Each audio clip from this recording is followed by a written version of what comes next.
Hey there, and welcome to College is Fine, Everything's Fine, the podcast that helps you keep your head above campus chaos without losing your sense of self or your sense of humor. I'm Dr. Sarah Olivo. And I'm Dr. Liz Seidler. We're clinical psychologists who help students navigate everything from friendship drama and academic pressure to figuring out who they are when nobody and everybody is watching. We take real stories from college life and turn them into simple, science-backed tips you can actually use. No fluff, just what works. Think of it as your mental health toolkit for thriving, not just surviving college life. All right, Sarah, you ready? Yep, I'm ready. Let's get into it.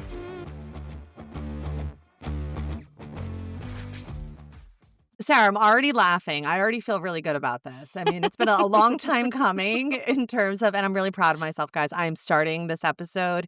Usually I make Sarah start every single episode. I am going to punt to her in a second. But I think it's about a year that I've been trying to figure out a good guest to be on to talk about humor and its relationship with mental health and as a coping mechanism. And I was having a really shitty day earlier, and I'm already feeling a lot better just from the laughs. So Sarah, you did all the hard work here. Do you want to maybe explain the two lovely guests that we have on right now? Sure. I'm really excited because, as I think a lot of our listeners know, I moved to Nashville a couple of years ago, kind of boomerang back to my home state. And we have this amazing comedy club here called Zanies. And I was just looking at the schedule, and I saw this person who I was like, oh, she looks like she'd be so fun and has a great sense of humor. And I started to read her bio. And suddenly I realized that not only is she hilarious, but she has a podcast with a therapist colleague / friend. And has I'm Fine in the title. And I was like, we have to meet. I have to meet both of these people. So I actually reached out to Melanie first because I was like, I think a therapist would want to hear from a therapist. I don't know if Amber, I was like, I don't know if a comedian wants to hear from a random therapist. I was like, I think my in is Melanie. No. I was like, Melanie's my in. We did it. We made it happen. We made it happen. And so it's been so lovely. Melanie's also already, I should say, been a really great person to know in Nashville. It has helped me a lot with getting to know some of the other folks in town or resources in town. It's been so exciting. And Amber, I'm so excited to meet you. All I know about you so far is that you're a comedian and you do not live in Tulsa, even though, are you joining us from Tulsa? Yeah, that second part is really important. Like if we could just, yeah, I'm in Tulsa right now. I just did shows Wednesday and Thursday, but I'm going back home today. But Tulsa is pretty cool. Yeah. I know. I feel like we think we know these places and we don't. No. Probably the same I way judged people it. think they know college campuses and they don't until they go, right?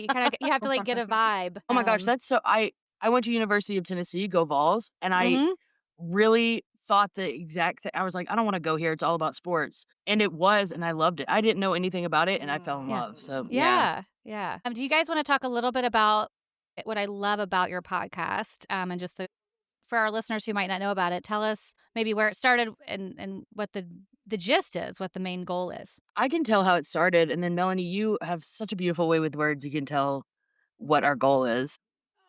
How it started is I've been doing comedy for a while, and I had a problem with reassurance seeking. So after every show, I mean, I've been doing this my whole life. After every show when I was little too, I would need the people I love to tell me I did a good job and I didn't mess up. And it just came to a head to where I was like, this is driving me and all my loved ones insane. And I have to choose between quitting or going to therapy and fixing this, or I won't be able to do this for the rest of my life. And I want to. So I chose to go to therapy, and I did exposure therapy on reassurance seeking. So like my therapist would not let me, like I would ask my family and friends, and they had a script to be like, you're reassurance seeking. We can't help you here. And it helped me so much. And once you start healing, you start noticing the people around you who aren't. And being around comics, it's like there's a lot of joy there, but for themselves, it's such a raw, personal thing to put yourself out on stage. There's a lot of self-deprecation in that, or there can be. So I was like, how do I get these comics into therapy like I did so I can help them? And I was like, I trick them. I start a podcast because every comic wants to be on a podcast. I mean, literally, they'll go on anyone. It really doesn't matter. Oh, yeah. Hence why Amber's here. Yeah. That's how they got me to Tulsa. I just Googled trauma therapy of Nashville, and that's Melanie's business name. And so I called her and I was like, "You want to be on this podcast?" And she was like, "Yeah, I'll be a guest." I'm like, "No, be my co-host forever." And she was like, "Okay." It works. When you know, you know. Oh my Yeah. gosh, it was like kismet. Like the moment we met, we were like, Yeah. "Yeah." We met Mhm. for coffee, and I was like I think we told each other we loved each other when we left. It was just we just were Aw. instant yeah, soul connection. Yeah. Yeah. Liz, you have not ever said I I love know. you. I love you, Sarah. I Well, know I love you too. She was surprised it was your birthday today. I know. What the hell? Do you even know me? She was like, Yeah. "Shut up. It's your birthday and that's your boyfriend?" You have a boyfriend, it's your birthday? I was like, both are true. I'm like, "Okay, keep the mystery alive." Yeah. Listen, I'm like rocking new single life. If anything, Liz is she's just trying to stay on her toes. It changes every day. The amount that we talk about things that are like we never have time to kind of catch up personally. So I'm really grateful that there were some tech issues in the beginning because I really got some important details about your life. Yeah.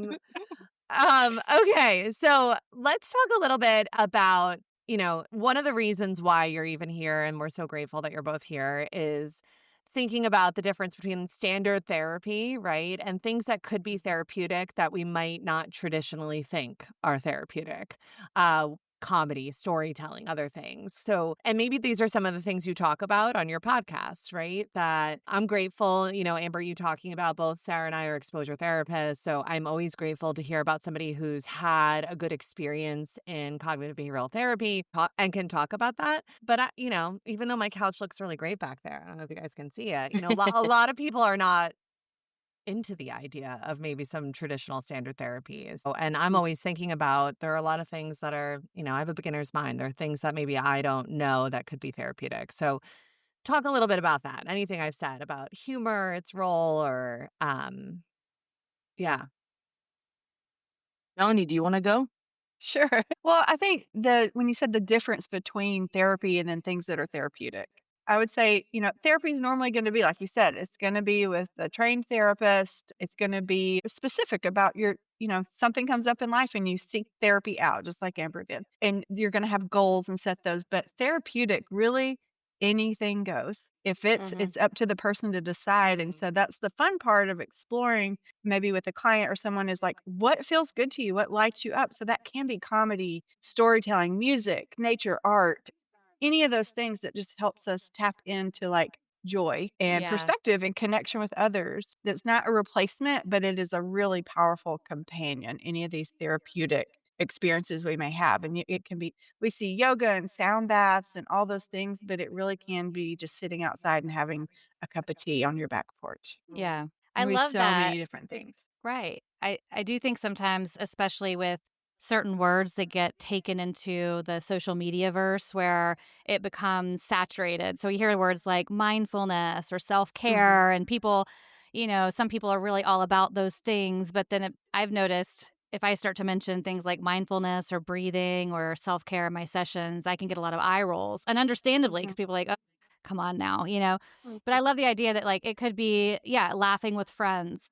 It could be having a cup of tea. It doesn't have to be some like journaling or Right. something that people typically see with like the like light music in the background and the pretty journal. No, it can be anything.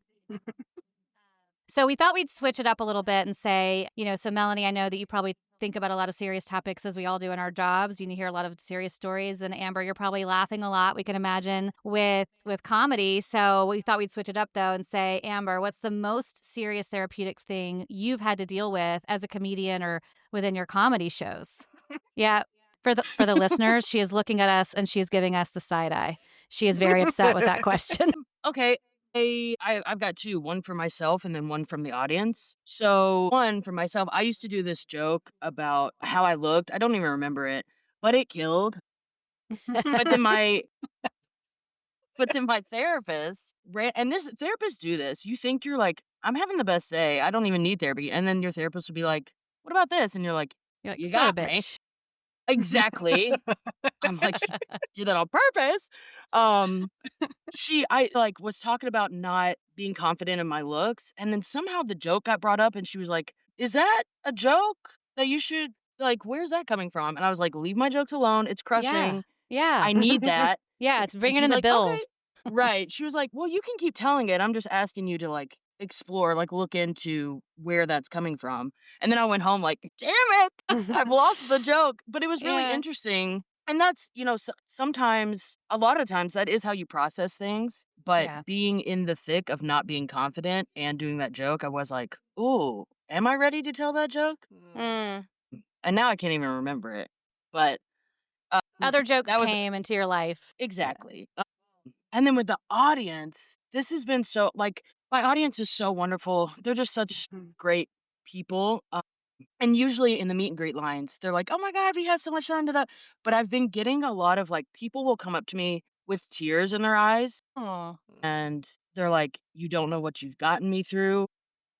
I'm not gonna cry, but just keep being yourself." Like for an Oh. hour, that person forgot about something that is making them like they're holding back tears, and I'm like, man, that happened with just me being myself.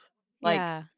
I answered a calling, or I was myself, and it permeated into that person's life in a positive way, and that is just that's like a therapeutic moment to For me. When I can sure. hold their hands and be like, I've been through hard things too. Like, I love you. And Oh, we can wow. just have that moment together. It's really nice.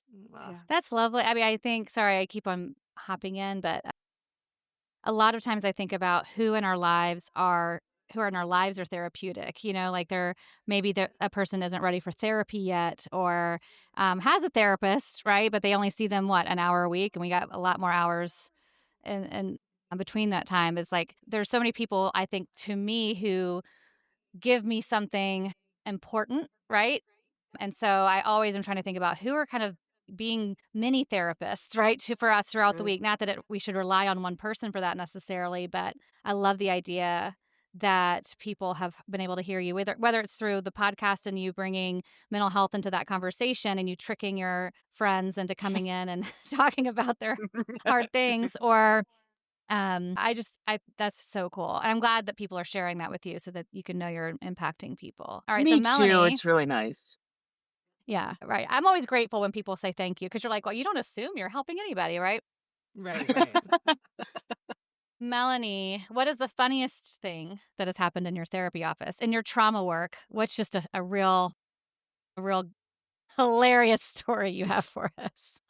There's actually a lot of humor, I think, in my room. Just my clients, like it's a little relief button that can help us move through stuff. But to think about the funniest things, there's a few things that come to mind. And one was when I was an intern, my leg had fallen asleep and I didn't know it. And I stood up to leave and I fell in. I was with a couple and I fell in their lap because my leg was asleep. Did you try to pass it Like, off as you're like, and this is part of the process? Let's see how you and process I just this. said it was like it happened in slow motion where I could feel my legs not working, and I slowly, in slow motion, fell into their laps, and they were I'm just like, dying. and I Whoa. just was like, "That is not part of this process. I'm very sorry."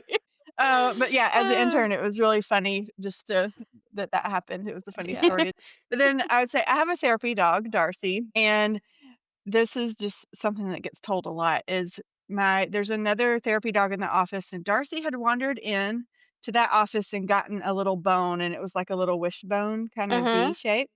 Uh-huh. And she had brought it up into my office and I didn't realize it. And so a client gets there, and a client had picked it up and handed it to Darcy, and she started, chewing on it. Uh-huh. And it got wedged behind her canine teeth. No. And then we didn't know what to do. It wasn't funny at the time, but looking back, but she kept like getting her paw and trying to like get the bone off and it wouldn't. So then she just starts drooling everywhere. And we tried for like 5 minutes to wiggle it and it wouldn't happen. It could not come off. So I just said, I've got to take her to the vet. Yeah. And so Right. luckily this is a client that has good boundaries, works with animals. Uh-huh. Like we've been working together for a minute, and she was like, "Do you want me to ride with you so Darcy doesn't pull this off, pull her Right. teeth out?" And I was Oh like, my god. "Yes, please." And Oh so my she sat gosh. in the back seat with Darcy, and we went the vet was like a few minutes from my office, Yeah. but we went there, they put Darcy to sleep, got it off, woke her back up, and we got back to the office within the hour Oh my of the gosh. Where you're session. like, I'm not gonna charge you for this. Yes, that's what I said. Obviously, there's no charge for today. I should be paying you. But yeah, it was a funny so we were like, "No bones allowed in the Oh therapy my space," after gosh, that. that's so Um, funny. so That could yeah, be on the and she like actually an episode brought of one. Shrinking. Yes, Yeah. it was very funny, and Yeah. she actually brought one up again this week, from the office, and I was like, "No!" Like, The grabbed No! it, same and I was girl? like, I thought you meant the same girl. I was like, "She's I not the thought "No, so no, same too. I no, was like, lady." she same brought a bone." bone. No. She's No, recording. Darcy, the bone again out of the office downstairs. Oh my We goodness. grabbed it really quick. But yeah, that would be the 2 things that stand out to me. Oh my Yeah. goodness. I have to can I share a quick story? I don't even know, Sarah, if you know this story about the craziest thing that's happened in my office. What? I might transition to our next question. So a patient I still see to this day who I love. One of the reasons why we started this podcast, I think teenagers and young adults are amazing. Like I just think they're, that stage of life and kind of exploring themselves. So one time a patient who really did not want to come, likes me now, but definitely at 14 hated me, Mhm. showed up with a pillowcase like in the waiting area, and I kept like thinking it was around Halloween. I'm like, are they going trick-or-treating? Like, what are they doing with this pillowcase? And they come in and they have a 5-foot Albanian python snake inside Oh, and wait, you said did tell me this. I would die. and said, if you're gonna make me do exposure therapy, I'm gonna make you do exposure therapy. And I said, last time I checked, I'm in the Northeast and I don't live in Mhm. Arizona, and I really don't think I need to be Right. exposed to pythons. They're It's not not really in my impairing my life habitat. that I Where Anyway, did they get that thing? it was their therapeutic support animal, of course. So Yeah, did they we buy did the it whole just to piss you off, or did they just already up. have this snake? No, loved reptiles. I knew of the reptile. I just didn't think it was coming to Mm. my office.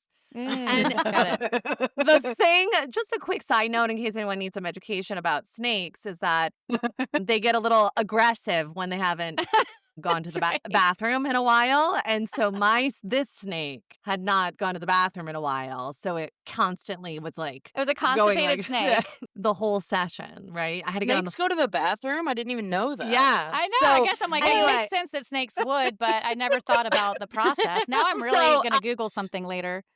so the whole time, like it was hungry because it has to go to the bathroom, make room, Hungry for But therapists. but this story to this day brings me so much laughter and joy, Yeah. and even with this and has gotten me like through some hard moments with them in Mm. terms of their Mhm. experience and us being able to like reflect back on it. It also reminds me that like again, I didn't think I had a snake phobia, but like I really experienced fear and could feel what it was like for people in my office when they're approaching difficult things.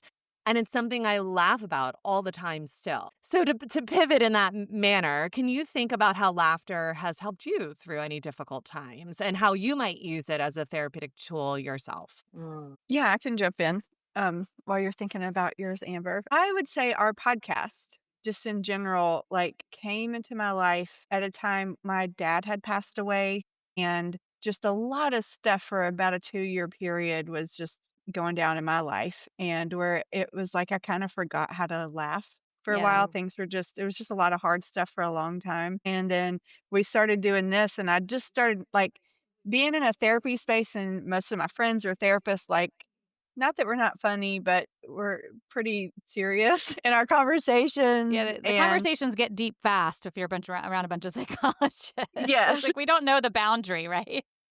right. I mean, it's just how our brains work, and I love Yeah. that about that type of personality, but when I started recording the podcast and being around Amber, it was a completely different energy than what I was used to being around, and my face and my stomach would hurt from laughing so much, and but I would feel so good, like, Mm, Mm. after, and I still do, but it was like it just came at a time in my life when I needed to remember, like, how to laugh, and that it was okay Yeah. to laugh at yeah. things, and that you can have this enormous amount of, like, pain and sadness and grief happening while Yeah. also having fun and laughing. Because in those moments, sometimes laughing feels wrong, All and right. it just really helped welcome that back into my life, so that Uh-huh. I think our podcast was, like, a huge part of helping me through a really hard time I and love keeps me that. That's going so now. nice. Yeah. I know, same girl. That's so Yeah. nice. What came up for me is I have a family member who's sick right now, and my fiance is like helping me take care of them. And we just went to see them, and it was, like, not a good day, but the whole way back, I was, like, sobbing, and then Mm. we would think of something funny about what just happened, and we would laugh, and then I'd go back to sobbing, and in my head, I was like, "Oh my god, like, life is such a both and with Yeah. that." Mhm. Like, Yeah. I'm literally sobbing and then, like, laughing for a little bit and then being like, "But this sucks." I was just so grateful to have him in that moment because I know he's like, "When do I make a joke?" I know he's, Right. like, treading lightly, but it was just such an interesting thing to experience of, like, I am so Mhm. sad right now, but also, like, things are a little funny too. Yeah, yeah. Well, do you guys I don't wanna ask you guys how old you are, and since it's my birthday today, I will not be telling you how old I am, I'm sorry. But We're I all 17. yes, We're yes. Well, going to I'd like to stay college. legal age. I'd Yeah. like to stay legal age. I'm 21. Okay, cool. So, but I remember when 9/11 happened, I was living in New York and Saturday Night Live was coming on, probably on like September 14th or something. And Rudy Giuliani, the mayor at the time, who wasn't as batshit crazy as he is now, I don't think, or he was hiding it better, came on and said, and they had like all these firemen on who or firefighters on who had been in first responders, et cetera. It was a really serious moment. And then Lorne Michaels came out and said, "Can we be funny?" He had to get permission from the mayor, right, to be funny. And Rudy said, "I think we all need that. Yes, can we be funny?" Right. And I also noticed around that time, everyone's like, "Well, what's going to happen to comedy?" And you started hearing these stories or news articles about everyone started watching Friends like crazy. Viewership of just that comic relief came up so much. I do think there's some sort of antidote to it. And one of the things Absolutely.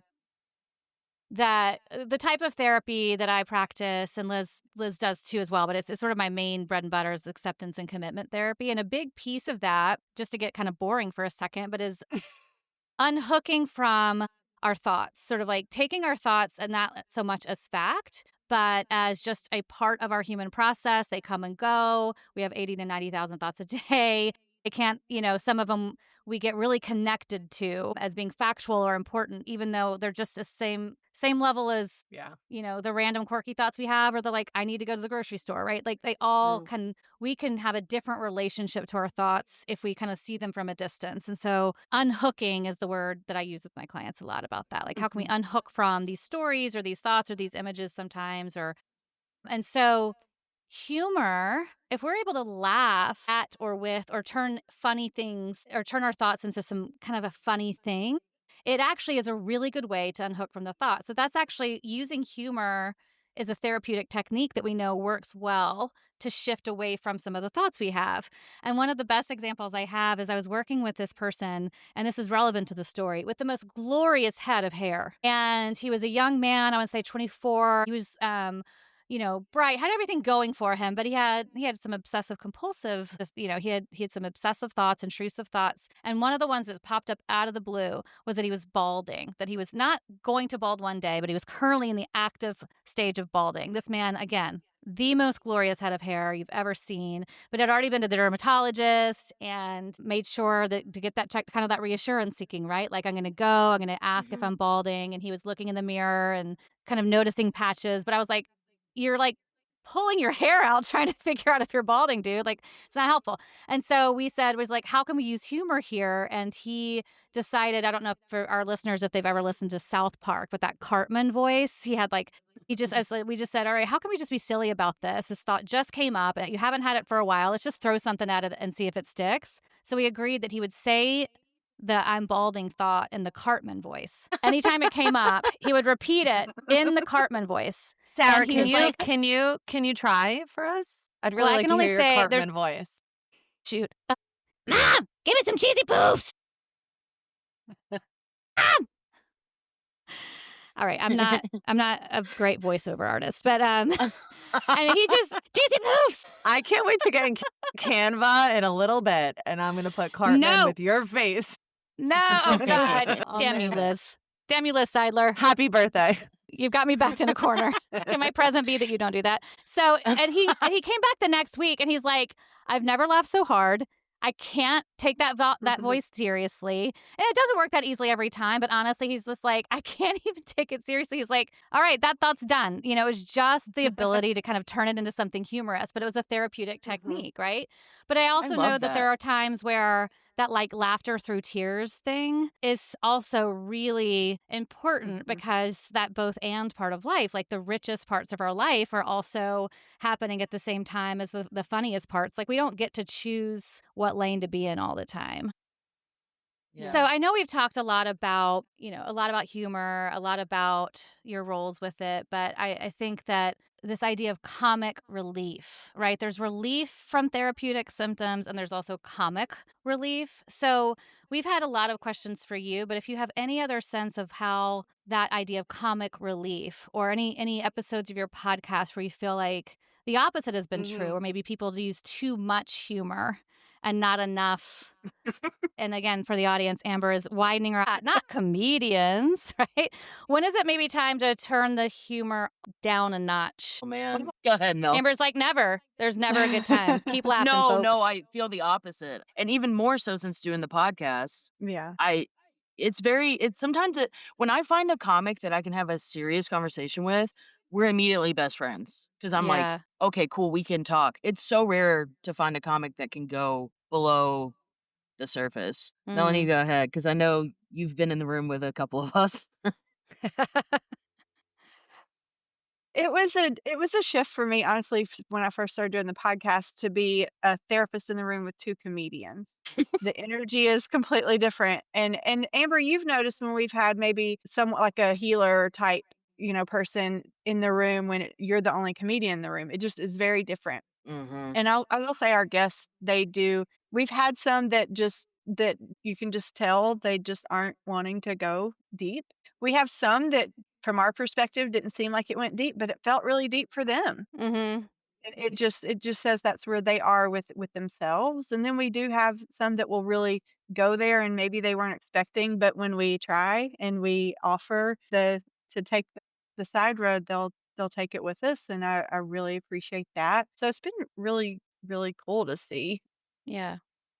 But Yeah. something oh, go ahead. No, go, Melanie. Sorry. Well, I wanted to talk about a little bit around like what is actually happening in the body when we laugh. There's a very I'm always going to look at the neurological part of it. I'm very like whole body holistic trauma work, so the nervous system's always involved. And so Mm-hmm. when we are stressed, depressed, our nervous system gets stuck in that fight, flight, or freeze.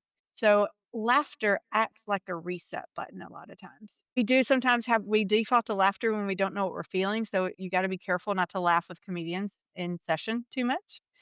Because that's their natural default for expressing their emotions. And so even when and clients that aren't comedians do this too, but when they just talk about something, there's just a lot laughter that goes along with it. They're not laughing because it's funny. It's just they don't know what they feel yet. Mm-hmm. And so that's really Mm. important to name that we all do it in our everyday conversations too. But this laughter acts like that reset button as it activates our parasympathetic nervous system, so our rest and digest state. It also helps lower our cortisol, which is our stress hormone, and our Mm. blood pressure. So there's a lot of neurological stuff happening in the body, and so laughter signals we're safe enough to play and Hmm. have fun right now. Mm-hmm. And our bodies need to it's our nervous system, I always say, it's very primal. It's constantly scanning for what's safe and what's not. And so laughter is a really beautiful like segue into fun and play as a signal to our nervous system. So it speaks directly to our nervous system and I really like that. I So love nice. that. Yeah. That's so And So nice. nice. it releases all the feel good chemicals, so it's kinda like an Mhm. antidepressant for our body that we Mm. naturally make. So there's just a really good neurological point of laughter and why it goes so well with when we are talking about hard stuff and going through hard stuff. Right. Yeah. I Nice. know we're short on time, but I also could talk to y'all all day long. This is so the kind of yin yang of going back and forth and thinking about not only, I mean, I was so geeking out when you were talking about the nervous system, Melanie. I was like, oh yeah, give me it. But this also like the combination of being able to have some lightness and levity, but also anchored into some real work is so exciting. And I also love how Amber said, yeah, Melanie, you are really good at kind of just coming in with that sneak attack. They don't even see you coming. That stealth help there. Also, I am. Well, I Stealth think instead we of stay self-help, so it's stealth help. busy. Yeah, I think the reason why it seems like, I mean, you do have there's a skill to it, but I Mhm. also feel like when we're getting people, when you sit down and slow down and create space for the opportunity to check in with what's going on with yourself, we're just providing opportunity for people to do that. Yeah. Right. And so they're more willing when they just slow down. It's kind of like, Right. Yeah. yeah, yeah. Well, Sarah and I in our podcast, we talk a lot about, we're hoping college students can, we talk a lot about balance, right? And being able to kind of find a middle path between things. And what a great example your podcast is around that, like how to really Thank you. be vulnerable and have fun and use humor like as a coping strategy, right? Like how you're talking about, and understanding how our emotions work. So like I said, guys, from the minute we started until now, I've smiled enough neurologically that I'm depositing a lot of positive emotions, in No. my emotional savings account. And we're so lucky that you guys were able to come on. Thank you so much. So Yes, cool. Can thank I for you. say having us. something to the college kids real quick? Oh, yes. Oh, please do. It's really it's not that serious. Just want to say I just remember, I mean, I was a theater major, so I guess take that with what you will, but it's like I just remember it's kind of like high school. You know when I drive by my high school now and I'm like, "Oh my god, I thought that was my whole I know. world." Like that was Yeah. everything. And then I got out and I was like, "Oh, the world's bigger." The same as with college. I feel like I Yes. forgot that because I was like, I'm an adult now. I have to do like this is my whole life. But it's really not, dude. People get out of college and they forget that they made an F, or that teacher Yeah. was mean, or even that they majored in something that they didn't want to do. Like, so just really just get through it, enjoy, meet Hang cool in there. people. Yeah, like don't take it so seriously, bro. You're gonna be fine. And Yeah. find a good I do love that. therapist. Yeah. And when it gets serious, come see us at Trauma Therapy in Nashville. Yeah. If you're Uh, downtown or Belmont area, we're right over there. right Tucked over in with there. Vandy. Yeah. No, I love that. And you're right. It's like it's 4 years of a very long life. Yeah, for sure. Yeah. Yeah. Right. Well, we right. just think y'all are the best. We'll make sure that your podcast is another resource for them to reset the Thank you. stress button. Yeah. And I'm just so glad to meet y'all. And Thank you. hopefully, when we're not in the podcast, y'all come hang out with me in Nashville.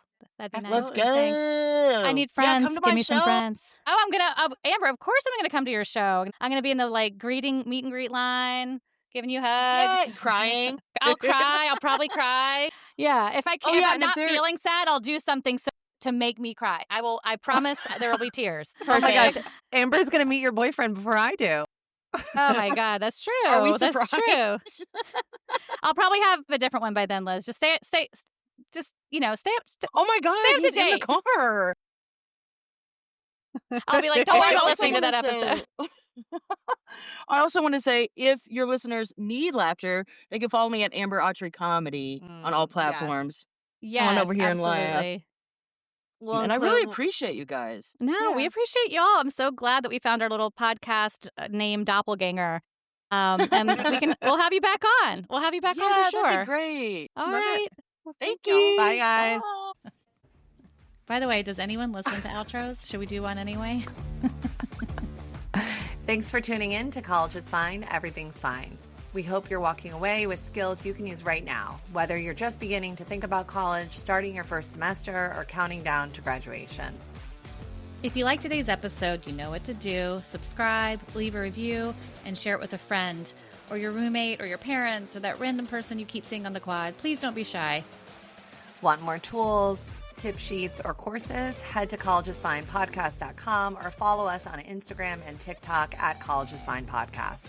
We'll catch you next time with more real talk, more skills, and more of what actually works on campus. Until then, remember that we are rooting for you.